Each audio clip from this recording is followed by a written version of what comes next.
What would you do if your world was upended by a single phone call and everyone expected you to carry a burden you never asked for?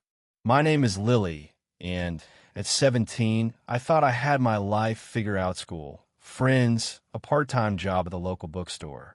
But life doesn't care about your plans. It throws curveballs, and mine came when my dad remarried. His new wife, Claire, was nice enough, I guess polished, blonde, always smiling like she was auditioning for a toothpaste commercial. She came with baggage, though. 2 kids, Max and Sophie, ages 6 and 8, who never stopped talking or breaking things. I didn't sign up to be their sister, and I definitely didn't sign up to be their babysitter. But when Claire ended up in the hospital, every on-me dad, my neighbors, even my own guilt expected me to step up. I didn't. It started with a call from Dad on a rainy Tuesday evening. I was curled up in my room, halfway through a novel, when my phone buzzed. His voice was tight, like he was holding his breath. "Claire's in the hospital," he said. "Car accident. It's bad." My stomach dropped, not just for Claire, but for the chaos I knew was coming. Dad was already at the hospital, and Max and Sophie were alone at home, probably tearing the place apart. "Lily, I need you to watch them. Just for a few days." His words weren't a request. They were an order. I wanted to scream, "Why me?" But the line went dead before I could argue. I dragged myself to their house, a too-perfect suburban box with Claire's touch everywhere, floral curtains, inspirational quotes framed on the walls.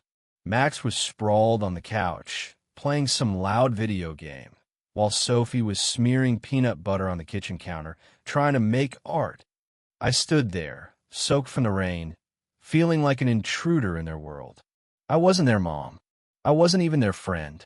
I was just Lily, the resentful stepdaughter who didn't ask for any of this. The first night was a disaster. Max refused to eat anything but pizza, and Sophie cried because she missed her mom. I tried to help with their homework, but Max just threw his math book across the room, and Sophie kept asking me if Claire was going to die. I didn't know how to answer. I didn't know how to do any of this. I called Dad, hoping for some guidance, but he was too distracted, muttering about surgeries and insurance. "You're doing great, Lily," he said, but it felt like a lie. By midnight, I was exhausted, sitting on the floor of their living room, wondering how I'd gotten roped into this mess. The next morning, things got worse. My phone lit up with texts from friends, asking why I'd bailed on our plans.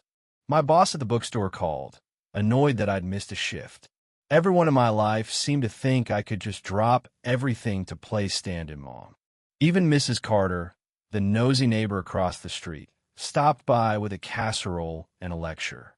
"You're so strong, Lily," she said, patting my arm. "Those kids need you right now." I wanted to yell that I was still a kid myself, that I had my own life, my own dreams. But I just nodded and took the casserole. That's when the twist came, or rather, she walked in.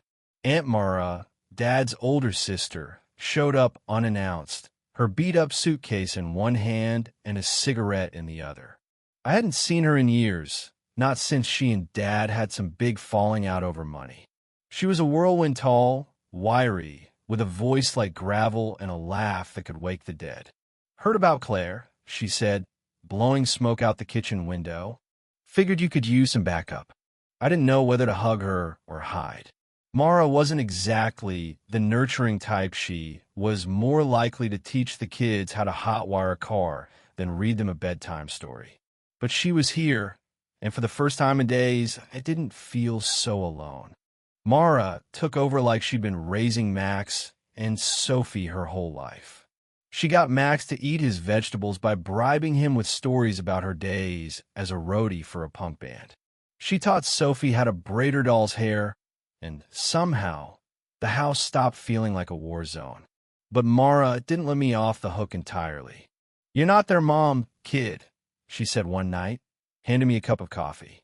"But you're family. That means something, whether you like it or not." Her words hit hard, stirring up feelings I'd been trying to bury. I didn't want to care about Max and Sophie, but watching them laugh with Mara, I started to see them differently, not as burdens, but as kids caught in the same storm I was. Still, I couldn't shake the resentment. Every time Dad called with updates about Claire broken ribs, a concussion, but she'd pull through, I felt a pang of guilt for not being more involved. Everyone kept saying how strong I was, how mature for stepping up. But I wasn't stepping up. I was barely holding it together. Mara noticed. One evening, as we sat on the porch while the kids slept, she looked at me with those sharp eyes of hers. "You don't have to do this alone, Lily," she said. "But you also don't get to run away. Not from family." That night, I made a choice. I didn't want to be the hero everyone expected me to be, but I didn't want to be the villain either. I started small, reading Sophie a bedtime story, helping Max with his math homework without losing my temper. It wasn't perfect, but it was something. Mara stayed for a week, and by the time she left, I'd found a rhythm. Not because I had to, but because I wanted to. Claire came home from the hospital, weak but smiling, and for the first time, I didn't resent her presence. Max and Sophie ran to her, and I felt this strange warmth, like maybe it was part of this family after all. Looking back, I realized that week wasn't just about babysitting.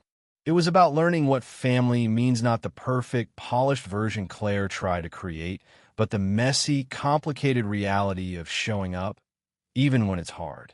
Mara taught me that you don't have to love every moment to care. And in my own way, I did care. I didn't become Max and Sophie's mom. I never will. But I became their sister, and that's enough.